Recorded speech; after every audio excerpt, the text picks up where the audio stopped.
Children நம்ம இப்போ இந்த 11th காமர்ஸில் யூனிட் 1 ஃபண்டமெண்டல்ஸ் ஆஃப் பிஸ்னஸ்ன்னு இருக்குது. அதில் chapter 1 historical background of commerce in the subcontinent, அதுதான் ஃபர்ஸ்ட் லெசன். அதில் 5 மார்க் கொஸ்டின்ஸ் அது பார்த்துட்ருக்கோம். அந்த சீரீஸில் செகண்ட் கொஸ்டின் பார்க்க போகிறோம். வாங்க அது என்ன பண்ணணும், எப்படி ஈஸியாக புரிஞ்சுக்கலாம், எப்படி எழுதலாங்கிறத சில்ட்ரன். நம்ம இப்போ வந்து யூனிட் 1 சாப்டர் 1 இருக்குது இல்லையா, அதில் லாங் ஆன்சர் கொஸ்டின் 2 பார்க்க போகிறோம். செகண்ட் கொஸ்டின் பார்க்க போகிறோம். அது என்ன கொஸ்டின் அப்படின்னா, state the constraints in barter system. So constraints அப்படின்னா என்னென்னா கஷ்டங்கள், அதில் என்னென்ன ப்ராப்ளம்ஸ் இருந்தது பார்ட்டர் சிஸ்டமில். பார்ட்டர் சிஸ்டம்னா என்ன அப்படின்னா பண்டமாற்று முறை, நம்ம முன்னாடியே பார்த்துட்டோம். அதில் என்னென்ன ப்ராப்ளம்ஸ் இருந்தது அப்படின்னு சொல்லிட்டு பார்க்க போகிறோம். இந்த கொஸ்டினில் டீட்டெயிலாக எக்ஸ்பிளைன் பண்ணுறேன், வாங்க பார்க்கலாம்.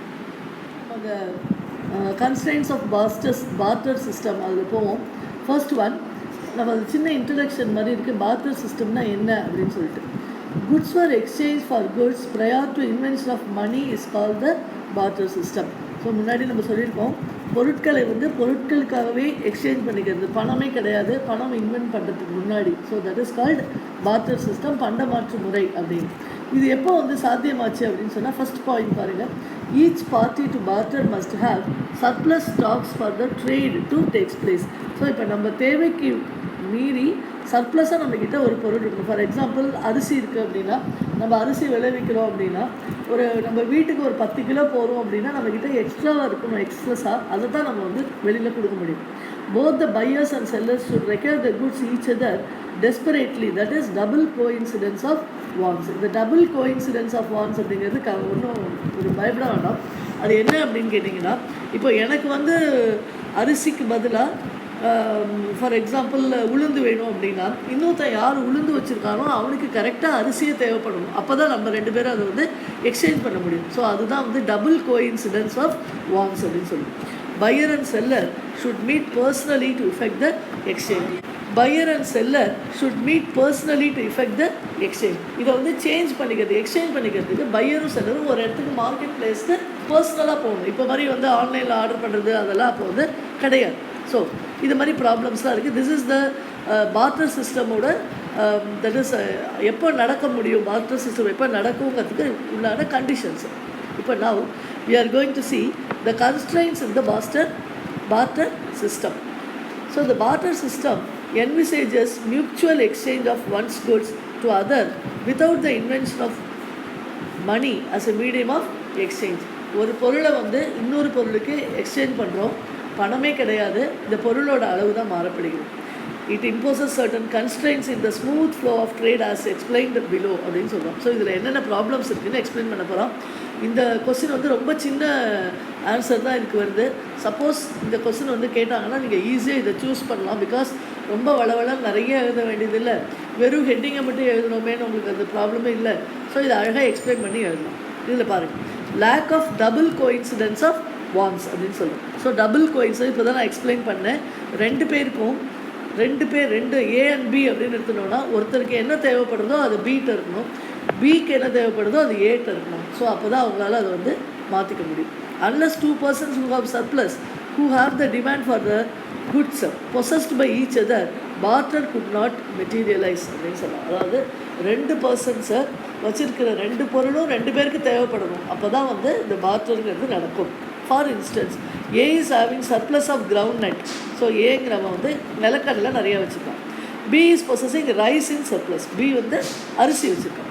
இன் this case A should be in need of rice possessed by B and the latter should desperately need groundnut possessed by A. இந்த டெஸ்பரேட்லிங்கிற வேர்டெல்லாம் விடலாம். லேட்டருக்கு 2 டீ போட்டிருக்கான், ஸ்பெல்லிங் மிஸ்டேக், அதெல்லாம் நீங்கள் பண்ணணும். LATER அதுதான். ஸோ இப்போ என்னென்னா, ஏ வந்து ஏக்கு வந்து என்ன இருக்குது, கிரவுண்ட் நட் இருக்கு இல்லையா, கடலை இருக்குது இல்லையா, அவனுக்கு ரைஸ் தேவைப்படணும், பிக்கு வந்து கடலை தேவைப்படணும். அப்போ தான் இதை வந்து மாற்றிக்க முடியும். If this coincidence of wants does not exist, barter cannot takes place. So இந்த 2 பேருக்கும் ஒரே இந்த தேவைகள் இல்லை அப்படின்னா இதை வந்து பண்ண பார்த்தீங்கன்னா non existence of common measure of value. So இது என்னென்னா, காமனாக ஒரு பொருளை வந்து இப்போ பணம் இருந்ததுன்னா, இப்போ அரிசி வந்து 1 கிலோ 55 ரூபா, முந்திரி பருப்பு 1 கிலோ வந்து 580 ரூபா அப்படின்னு சொல்ல முடியும். ஒரு காமன் மெஷர் இருக்குது. அந்த காலத்தில் அந்த பணம் இல்லாததுனால அது கிடையாது. அதனால் ஒவ்வொருத்தரும் தன்னோட பொருள் வந்து ரொம்ப வேல்யூபிள், அப்போ நிறையா கொடு அப்படின்னு கேட்குற சண்டைகள்லாம் வந்துச்சு. Barter system could not determine the value of commodities to be exchanged as they lacked commonly acceptable measures to evaluate each and every commodity. So இதுக்கு என்ன பெரிய சென்டென்ஸாக இருக்குது, இதுக்கு பயப்படவே வேணாம். இது என்ன சொல்கிறது மீனிங்னு புரிஞ்சுக்கோங்க. Barter system could not determine the value of commodities. கமாடிட்டிஸ்னால் பொருட்கள் அப்படின்னு அர்த்தம். இந்த பொருளோட வேல்யூவை இதால் வந்து டிட்டர்மைன் பண்ண முடியல, அசஸ் பண்ண முடியல. ஏன்னா காமன்லி அக்செப்டபிள் மெஷரே இல்லை, தட் இஸ் பணமே அந்த காலத்தில் இல்லை அப்படின்னு சொல்லி. It was difficult to compare the values of all articles in the absence of an acceptable medium of exchange. பொதுவான பணம் அப்படிங்கிற ஒன்று இல்லை அப்படின்னா எந்த பொருள் மதிப்பு உயர்ந்தது, எந்த பொருள் மதிப்பு தாழ்ந்தது, எதுக்கு எவ்வளோ வந்து எக்ஸ்சேஞ்ச் பண்ணலாம் அப்படிங்கிற குழப்பம்லாம் வந்தது. இது ஒருத்தருக்கு ஒருத்தர் சண்டைகளெல்லாம் வந்து ஏற்படுத்திது. Third point, lack of direct contact between the producer and the consumers. So producer எங்கேயோ ஒரு இடத்துல இருப்பான், அவனுக்கு வேறு ஏதோ பொருள் தேவைப்படும். அவனோட இப்போ ஃபார் எக்ஸாம்பிள் அரிசி உளுந்துன்னு எடுத்துப்போம் அப்படின்னா, ஒரு ஊரில் அரிசி மட்டுமே தான் ப்ரொடியூஸ் பண்ணுறாங்க அப்படின்னா உளுந்து எங்கடா கிடைக்கும்னு அவனுக்கு இந்த இப்போ இருக்கிற மாதிரி இன்டர்நெட்டோ கனெக்ஷன்ஸோ அதெல்லாம் கிடையாது, எதுவுமே பண்ண முடியாது. It was not possible for buyers and sellers to meet face to face in many contacts for exchanging the commodities for commodities. So ப்ராக்டிக்கலாக டிரான்ஸ்போர்ட் ஃபெசிலிட்டிஸ்லாம் ரொம்ப லேக்கிங்காக இருந்தது. ஸோ ஒரு இடத்துலேருந்து ஒரு பொருளை எடுத்துகிட்டு போய் இன்னொரு இடத்துல கொடுத்து வாங்கிக்கிறதெல்லாம் ரொம்ப கஷ்டப்பட்டாங்க.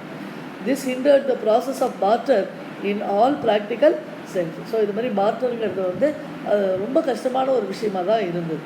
தென் லேக் ஆஃப் சர்ப்ளஸ் ஸ்டாக். ரெண்டாவது, நமக்கு எக்ஸஸாக இருக்கிறது தான் நம்ம கொடுக்க முடியும். ஃபார் எக்ஸாம்பிள் நமக்கு அரிசி, நம்ம வீட்டுக்கு தேவையான அரிசியை 10 கிலோ தான் என்னோடய வயல்லே விளையிறது அப்படின்னா நான் வேறு எதை கொண்டு போய் நான் கொடுத்து மாற்றிக்க முடியும் அப்படின்னா சான்ஸே கிடையாது. சர்ப்ளஸாக இருந்தால் தான் மாற்றிக்க முடியும்.